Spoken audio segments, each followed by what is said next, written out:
1934년 12월 8일 전라남도 장성군 남면에서 태어난 임권택 감독은 아시아 영화사에서 가장 위대한 영화 감독 중 한 명으로 60여 년간 100편이 넘는 영화를 통해 한국 영화사에 큰 족적을 남겼습니다.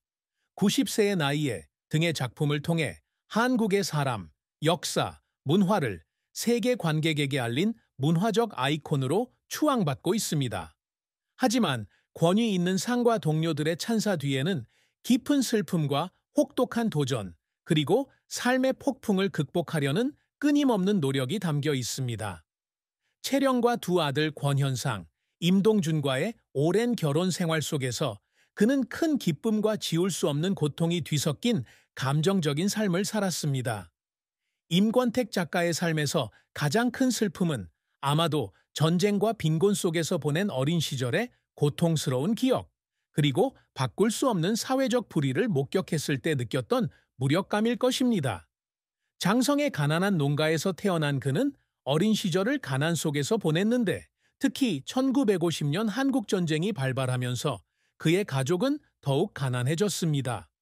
7남매 중 막내였던 그는 부모님이 생계를 위해 고군분투하는 모습을 지켜봤지만, 전쟁은 사랑하는 많은 사람들을 앗아갔고, 그 중에는 군에 징집되어 돌아오지 못한 형도 있었습니다. 그는 어머니가 동생의 안타까운 소식을 듣고 눈물을 흘리던 기억이 결코 아물지 않는 상처, 다른 사람들이 죽어가는 동안 살아남았다는 죄책감을 느끼게 하는 고통이었다고 회고했습니다. 이러한 시기는 그의 예술적 사고방식을 형성했고, 억압받는 사람들과 시대의 비극에 대한 이야기를 쓰도록 이끌었습니다. 이념과 불평등으로 분열된 사회에서 성장했다는 사실은 이러한 슬픔을 더욱 깊어지게 했습니다. 1956년 기회를 찾아 고향을 떠나 서울로 온 젊은 시절, 그는 척박한 도시에서 지방 사람으로서의 고충을 겪었습니다. 영화계에 입문하기 전 청소부와 공장 노동자로 일하며 사회의 불의를 깊이 인식하게 되었습니다. 그는 한때 서울의 빈민가를 몇 시간씩 걸으며 가난한 사람들의 운명을 바꾸기 위해 무엇을 할 수 있을지 고민했다고 말했습니다. 훗날 유명 감독이 되었지만 그가 목격한 불의의 슬픔은 그의 영혼 한구석에 남아 와 같은 영화들을 통해 사회에서 소외된 이들의 고통을 그려냈습니다. 임권택 감독의 삶에서 가장 큰 슬픔 중 하나는 오랜 세월 동안 영화계 활동으로 인해 가족과 많은 시간을 보내지 못한 것에 대한 후회였습니다. 끊임없이 노력하는 감독으로서 아들들의 어린 시절에는 집을 비운 적이 많았고, 이는 아버지로서의 역할을 다하지 못했다는 생각으로 이어졌습니다. 그는 권현상과 임동준이 편지나 짧은 전화 통화를 통해 성장하는 모습을 보며 마음이 아팠다고 털어놓은 적이 있다. 이 슬픔은 단순히 물리적 거리 때문만이 아니라 학부모 면담이나 아이들의 생일처럼 아무리 성공해도 다시는 돌아올 수 없는 순간들을 놓친 데 대한 슬픔이기도 하다. 임권택 감독의 영화 인생은 눈부신 성공과 가슴 아픈 실패, 그리고 그를 여러 번 눈물 짓게 한 노력들이 뒤섞인 길고도 감정적인 여정이었다. 1958년 제작 보조로 영화계에 입문한 그는 곧 연출로 전향하여 1962년 28세의 나이에 영화 두만간가 안녕으로 데뷔했다. 1960년대와 1970년대에는 당시 한국 영화 시장의 요구에 맞춰 액션 영화부터 멜로드라마까지 다양한 상업 영화를 제작했다. 하지만 그는 한때 이러한 영화들이 수익성은 높았지만 자신의 예술적 열망을 진정으로 반영하지는 못했다고 시인했습니다. 그는 창의성이 상업적 요구에 의해 제약받는 산업적 제작 시스템에 갇혀 있다고 느꼈고, 이는 경력 초기에 그를 불만에 빠지게 했습니다. 임권택 감독의 경력은 1980년대에 새로운 전환점을 맞이했는데, 그는 매우 개인적인 영화와 한국 문화와 역사를 탐구하는 영화에 집중하기 시작했습니다. 그의 돌파구는 한국영화평론가 협회가 주관하는 한국영화상에서 최우수 영화상을 수상한 만다라 1980일이었습니다. 두 스님의 영적 여정을 이야기하는 이 영화는 국내 관객들에게 호평을 받았을 뿐만 아니라 그에게 국제적인 명성을 안겨주었습니다. 그의 성공은 판소리의 전통 예술을 다룬 작품인 서편제 1993도로 이어졌고, 서울에서 관객이 100만 명을 돌파한 최초의 한국 영화가 되었고, 상하이 국제영화제에서 최우수 감독상을 수상했습니다. 이 영화는 그를 주요 감독으로서의 입지를 굳건히 했을 뿐만 아니라 한국에서 판소리에 대한 관심을 되살리는 데 기여했습니다. 춘향 2000과 취화선 2002과 같은 후속 영화는 국제 무대에서 임권택의 재능을 더욱 확립했습니다. 은칸 영화제에 상영된 최초의 한국 영화였고, 화가 장승업의 이야기를 다룬 2002년 칸 영화제에서 당시 한국 감독으로는 전례 없는 영예를 안겨주었습니다. 그는 또한 한국 최고의 문화상인 금관문화훈장과 2011년 부산국제영화제 평생공로상을 수상하는 등 권위 있는 상을 수상했습니다. 이러한 성공은 그의 재능에 대한 보상일 뿐만 아니라 깊이 있는 한국적 이야기를 들려주려는 그의 끈기와 열정을 증명합니다. 하지만 임권택 감독의 경력은 항상 순탄치만은 않았습니다. 그의 가장 큰 실패 중 하나는 1994과 같은 그의 영화들이 논란의 여지가 있는 정치적 접근 방식으로 비판받았을 때였습니다. 조정래의 소설을 원작으로 한 이 영화는 한국전쟁 당시의 이념 갈등을 묘사했고, 일부 보수적인 평론가와 관객들은 이를 좌파 영화로 간주했습니다. 이 영화는 청룡영화상 최우수 작품상을 수상했지만 시대의 비극에 대한 진솔한 이야기를 하고 싶었기에 이러한 비판은 그에게 오해를 불러일으켰습니다. 그는 이러한 비판들이 자신을 의심하게 만들고 자신이 올바른 길을 가고 있는지 의문을 갖게 했다고 털어놓았습니다. 임권택 감독은 영화계에서 끊임없이 노력하며 종종 눈물을 흘렸습니다.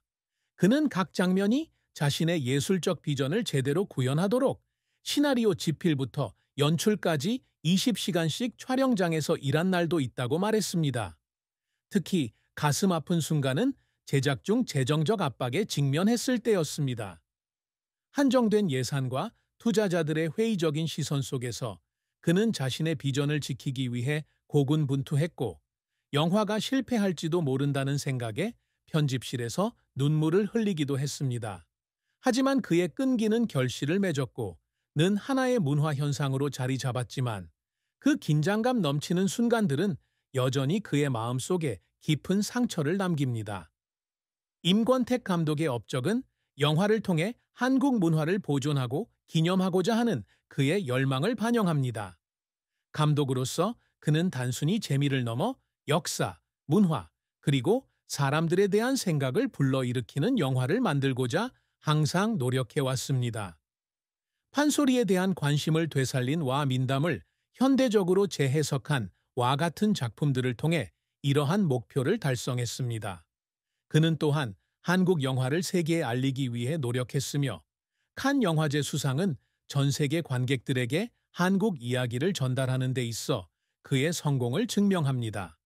그는 미래 세대가 자랑스러워할 수 있는 영화적 유산을 남기는 것이 자신의 가장 큰 목표라고 말하며 이를 위해 평생을 바쳤습니다.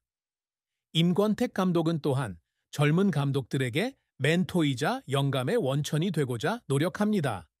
한국예술종합학교에서 강의를 하고 국제학술대회에 참여하며 자신의 경험을 차세대 감독들과 공유해 왔습니다. 그는 젊은 감독들이 상업적인 압박 속에서도 자신만의 목소리를 찾을 수 있도록 항상 격려해 왔습니다. 그는 바쁜 일로 가족을 위해 시간을 내야 하는 경우가 많았지만 모범적인 아버지이자 남편이 되기 위해 노력했습니다. 그는 아들 권현상과 임동준이 자신이 살아온 삶처럼 근면과 정직의 가치를 지닌 사람으로 자라기를 항상 바랐습니다. 임권택의 사랑과 결혼은 아름다운 이야기이지만 시련과 슬픔이 없는 것은 아닙니다. 그는 이전 결혼 생활이 이혼으로 끝난 후 1979년 배우 채령과 결혼했습니다. 채령은 그의 인생의 동반자일 뿐만 아니라 가장 큰 지지자였으며 그의 인생에서 가장 힘든 시기에 항상 그의 곁을 지켰습니다. 두 사람은 1970년대 후반 채령이 감독한 영화에 출연하면서 영화 촬영장에서 만났고 서로에 대한 존중과 예술에 대한 사랑을 바탕으로 빠르게 관계를 발전시켰습니다. 채령은 가정을 꾸리기 위해 배우 생활을 포기했고 임권택은 이 결정을 항상 소중히 여겼습니다. 그는 한때 채령이 자신의 가장 어두운 시절, 특히 영화에 대한 비판에 직면했을 때 자신을 도와준 사람이라고 말했습니다. 하지만 두 사람의 결혼 생활은 항상 순탄치만은 않았습니다. 임권택 감독의 연애에서 가장 큰 슬픔은 바쁜 일정으로 인한 감정적 거리였습니다. 끊임없이 촬영장에 있거나 국제영화제에 참석하는 감독으로서 그는 채령과 아이들을 위한 시간이 거의 없었습니다. 특히 그의 경력이 절정에 달했던 1980년대와 1990년대에는 더욱 그랬습니다. 그는 아내를 한 달에 몇 번밖에 볼 수 없었던 때도 있었고, 그로 인해 아내와 더 많이 함께하지 못하는 것에 죄책감을 느꼈다고 말했습니다. 또 다른 슬픔은 그의 사생활에 대한 근거 없는 소문이 언론에 보도되면서 세간의 주목을 받는 삶에 대한 압박감이었습니다. 두 사람 모두 항상 가족 문제를 비밀로 했지만 이러한 소문은 때때로 두 사람에게 상처를 주었습니다. 그럼에도 불구하고 임권택과 채령은 가족의 행복을 유지하기 위해 노력했습니다. 그는 종종 장성에 있는 작은 집으로 돌아가 휴식을 취하고 다시 교감을 나누는 시간을 가졌습니다. 채령과 함께 옛 영화를 보거나 예술 이야기를 나누는 조용한 저녁 시간은 그에게 재충전의 소중한 시간이었습니다. 그는 채령의 사랑이 자신의 커리어에서 어려움을 극복하는 데 힘이 되었다고 말하며 그녀가 곁에 있어주는 것에 항상 감사했습니다. 슬픔에도 불구하고 그들의 결혼 생활은 40년이 넘게 이어져 한국 연예계에서 변치 않는 사랑의 상징이 되었습니다. 임권택 감독의 비극적인 죽음은 비록 그가 2025년 6월 20일 아직 살아있다는 가정에 불과하지만 한국과 세계 영화계에 큰 충격으로 다가올 것입니다. 오랜 노쇠와의 사투 끝에 서울 자택에서 90세의 나이로 별세하